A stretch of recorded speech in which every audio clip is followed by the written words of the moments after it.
Welcome to our channel. Today we how to configure Apple sign-in with Firebase for Android, full guide step by step clearly. Let's begin by setting up your project in Firebase. Open your Firebase console and sign in with your Google account. Click on Add Project to create a new Firebase project. Enter your project name and click Continue. Select your Google Analytics preference and click Create Project.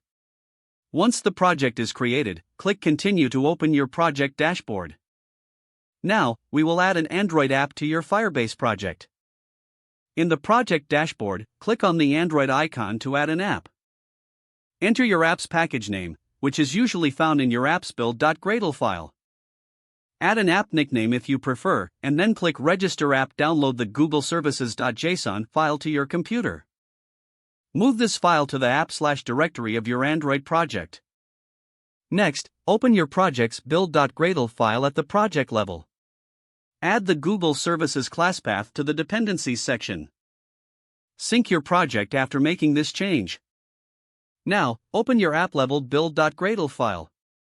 Add the Firebase SDK dependencies for authentication by including implementation com.google.firebase. Apply the plugin by adding apply plugin com.google.gms.google services after your dependencies. Sync your project again to update all dependencies. Next, we will configure the Apple sign-in method in the Firebase console. In the Firebase console, navigate to Authentication in the left menu. Click on the Sign-in Method tab. Enable Apple. You will need to provide the App ID, Team ID, and Service ID from your Apple developer account. Follow the instructions on how to generate these identifiers. Once you have your identifiers, input them into the corresponding fields in Firebase.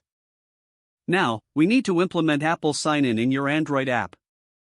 Open your main activity file. Import the necessary Firebase and Apple sign-in libraries in your code. Implement the sign-in functionality using the Firebase Auth and Google Sign-in APIs.